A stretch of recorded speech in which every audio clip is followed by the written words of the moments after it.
오늘 말씀 우리 함께 봉독하도록 하겠습니다. 오늘 말씀 사도행전 17장 1절에서 9절 말씀까지입니다.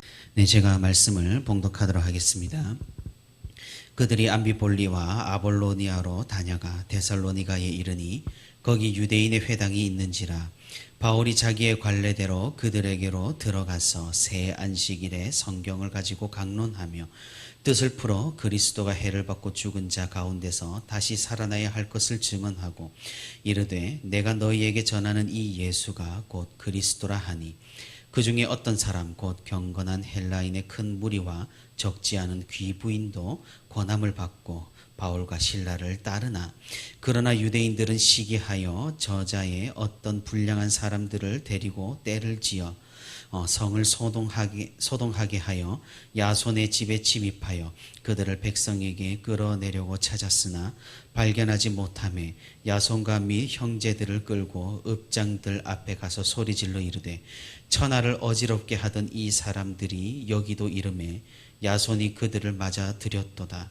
이 사람들이 다 가이사의 명을 거역하여 말하되 다른 임금 곧 예수라 하는 이가 있다 하더이다 하니 무리와 읍장들이 이 말을 듣고 소동하여 야손과 그 나머지 사람들에게 보석금을 받고 놓아주니라. 아멘. 네, 오늘도 이렇게 하나님과 동행하기 위해 새벽 기도의 자리에 나온 우리 모든 성도 여러분 진심으로 환영하고 또 축복합니다. 오늘도 우리 함께 말씀을 듣는 가운데 우리 함께 기도하는 가운데 하나님의 크신 은혜와 위로가 풍성히 있기를 주님의 이름으로 소망합니다. 바울 일행은 터키 지방에서 배를 타고 마게도냐 지방에 도착하여서 계속해서 2차 선교 여행을 하고 있습니다. 그들은 우리가 어제까지 살펴본 빌립보를 거쳐서 이제 데살로니키에 당도를 하게 됩니다. 여기서부터 바울 일행을 지칭하는 사도행전에 기록된 대명사가 달라지게 됩니다. 빌립보에서까지는 우리라고 기록한 반면에 오늘 우리가 읽은 방금 17장부터는 그들이라고 기록을 하고 있습니다. 그 말인즉슨 사도행전을 기록한 누가는 바울 일행을 따라서 데살로니키에 간 것이 아니라 빌립보에 계속 남아서 빌립보 교회를 위해 사역을 했다라는 사실을 알 수가 있는 겁니다. 사도행전에서 다시금 우리라는 대명사가 등장하는 부분은 좀 뒤에 가서 20장부터 다시 등장을 하게 됩니다. 그때까지 바울 일행해서 누가가 이탈을 하여서 교회를 돌보고 따로 사역했음을 우리는 알 수가 있는 것입니다. 빌립보에서 교회를 세운 바울은 누가를 빌립보에 남겨둔 채 계속해서 해안으로 뻗어 있는 대로를 따라 이동을 했습니다. 이 대로는 우리가 지난번에 살펴본 에그나티아 대로입니다. 빌립보에서 데살로니카까지는 약 160km 정도 떨어져 있습니다. 그 중간에 머물렀던 오늘 본문 1절에 나오는 암비볼리와 아볼로니아에서도 바울 일행은 복음을 전했겠지만 거기에서는 어떤 사역을 했는지에 대해서 구체적인 기록이 전해지지는 않습니다. 데살로니키는 마케도냐에서 크고 부유하고 인구가 많은 도시 중에 하나였습니다. 지금도 그리스에서는 아테네 다음으로 두 번째로 큰 도시이기도 하고 예전부터 경제, 상업, 산업, 정치의 중심지였습니다. 제가 옛날에 그리스에 방문을 했을 때 이 데살로니키에도 가볼 수가 있었는데 해안선을 따라서 쭉 도로가 정비가 되어 있었고 그 길을 따라서 꽤나 많은 사람들이 오가는 것을 볼 수 있었습니다. 또한 해안 지방에도 불구하고 대체로 더운 날씨에 바닷가를 통해서 항구 무역으로 크게 도시가 발전한 그런 모습을 볼 수가 있었습니다. 사도 바울이 이 도시를 방문했을 그때 약 지금으로부터 2000년 전 그때에도 대략 20만 명이라는 그런 인구가 살고 있는 도시가 바로 이 데살로니키입니다. 바닷가를 통해 무역의 활로가 있었고 또한 육로인 에그나티아 대로도 지나다니니까 당연히 무역의 중심지로서 도시가 발달을 했습니다. 그래서 이런 특성상 로마로부터 이 데살로니키 도시는 자유도시로 인정을 받았었고, 각종 규제가 많았던 다른 도시들에 비해서 굉장히 로마로부터 혜택을 많이 받았습니다. 그러다 보니 많은 물류와 문화와 종교가 몰려드는 그런 도시였고, 그 때문에 또한 상당히 혼란스러운 도시이기도 했습니다. 그래서 이런 지역 문화적인 특징은 사도 바울이 교회로 보낸 데살로니가서 서신을 통해서 우리는 조금 더 자세히 확인을 해볼 수가 있습니다. 사도 바울 일행은 여기에서도 똑같은 선교 전략을 가지고 갑니다. 그것은 유대인 회당에 들어가서 복음을 전하는 것입니다.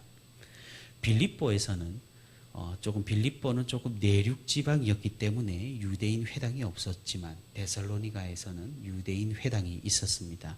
아마도 바다를 통해 무역이 활성화되어 있으니 그 경로로 유대인들이 이곳까지 정착을 했던 것 같습니다. 그래서 이 유대인 회당에서 3번의 안식일에 걸쳐서 예수 그리스도에 대한 복음을 전하는데, 이번에도 역시나 마찬가지였습니다. 유대인들은 바울 일행을 시기하여서 복음을 거부하였고, 헬라인들은 이 복음을 기쁘게 받아들인 것입니다. 특별히 이번에는 새로운 그룹이 교회에 속하게 되었습니다. 그들은 4절에 나오는 귀부인입니다. 귀부인의 이 귀라는 접두어는 헬라어로 프로톤이라고 하는데, 이것은 첫째에, 가장 중요한 고위층에라는 뜻을 가지고 있습니다. 다시 말해서 바울이 전하는 복음을 듣고 상류 계층에 속하는 영향력 있는 부인들이 예수님을 영접했다라는 말입니다. 더군다나 본문 4절 마지막에 이들이 바울과 실라를 따랐다라고 기록을 합니다. 이런 따랐다라는 표현은 단순하게 호감을 가진 그 이상을 말하고 있는 겁니다. 세례도 받고 교육도 받고 교회에 적극적으로 이 귀부인들이 참여를 했다라는 그런 말입니다. 데살로니가는 바울이 전도한 도시들 가운데 상당히 큰 호응이 있었던 거의 최초의 도시였습니다. 하지만 큰 호응만 있었다면 좋았겠지만 그 반대도 만만치가 않았던 것이죠. 오늘 본문 5절에서 기록하고 있습니다. 그러나 유대인들은 시기하여 저자의 어떤 불량한 사람들을 데리고 떼를 지어 성을 소동하게 하여, 데살로니가의 유대인들은 딱히 바울이 전한 복음에 반대하는 것은 아니었습니다. 다만 전의 도시들에서와 같이 이 순회하는 떠돌이 선지자의 인기를 용납할 수가 없었던 겁니다. 더군다나 유대인 회당에서부터 시작하여서 수많은 헬라인들과 귀부인들까지 그들을 따르는 것을 보고 질투와 시기가 불같이 일어났습니다.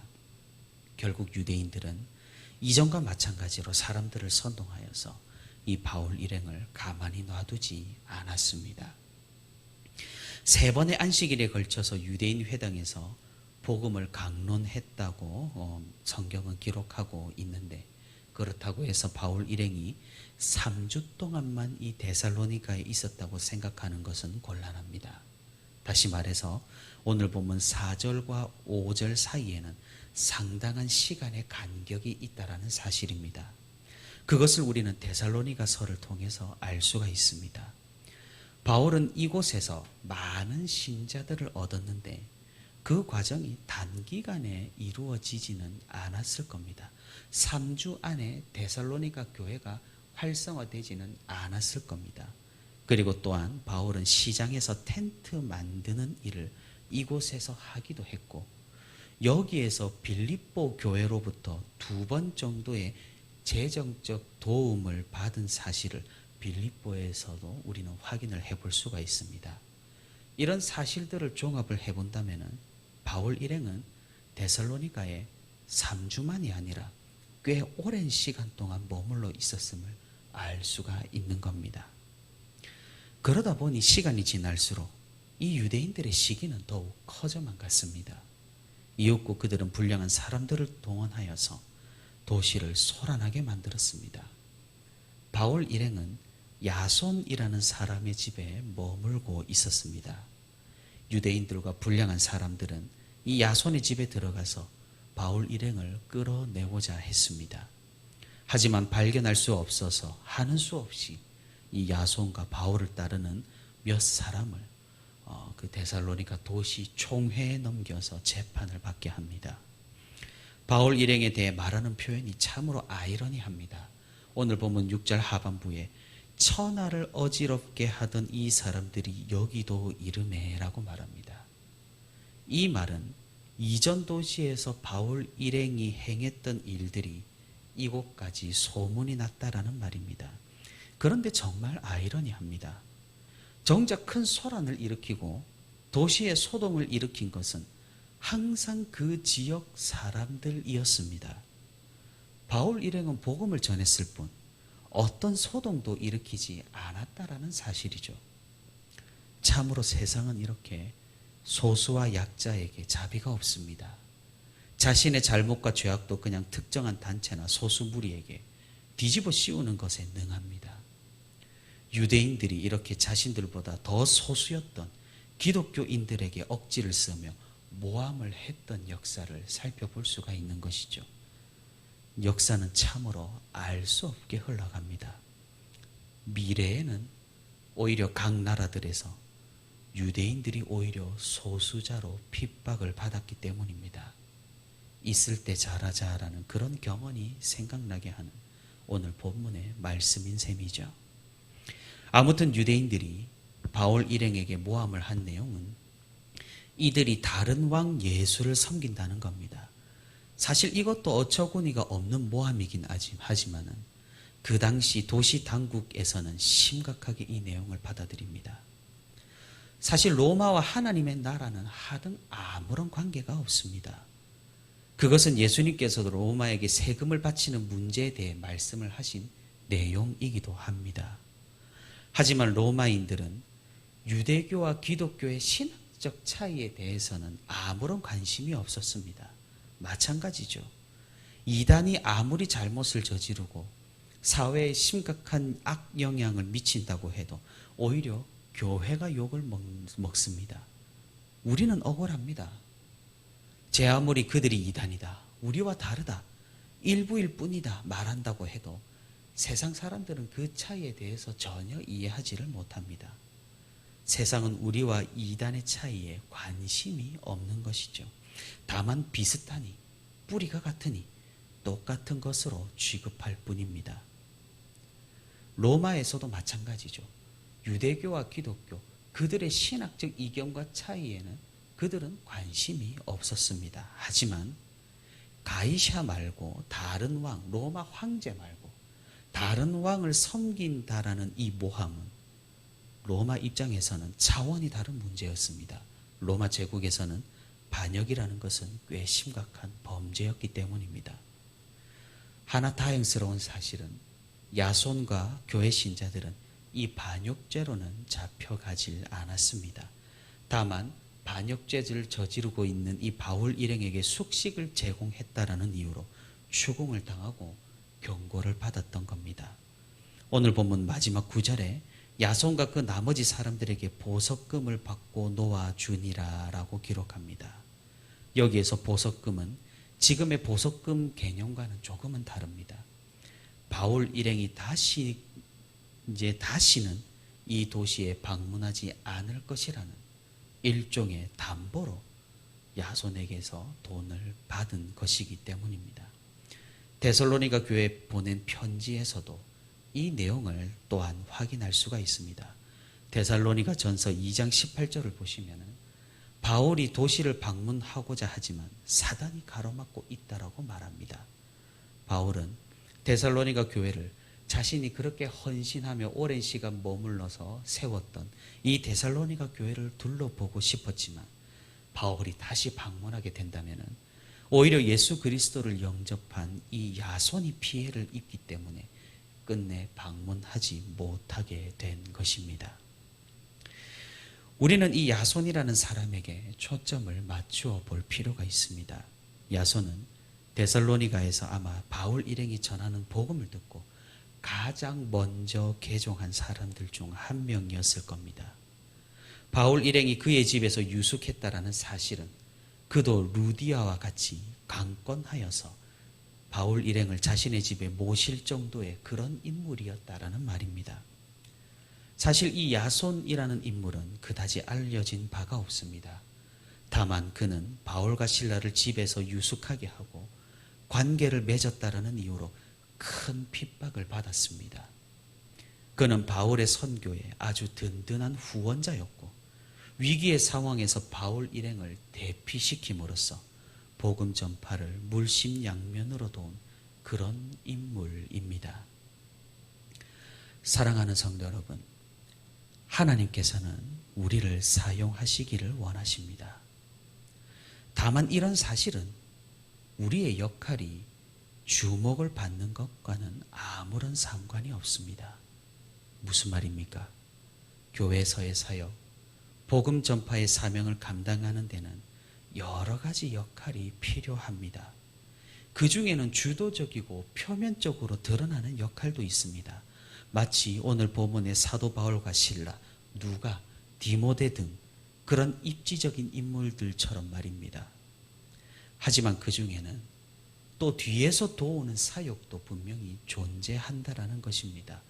빌립보에서 루디아와 오늘 데살로니가에서 야손과 같은 그런 사람들 말입니다. 하나님의 사역은 누구 한 명으로 이루어지는 것이 아닙니다.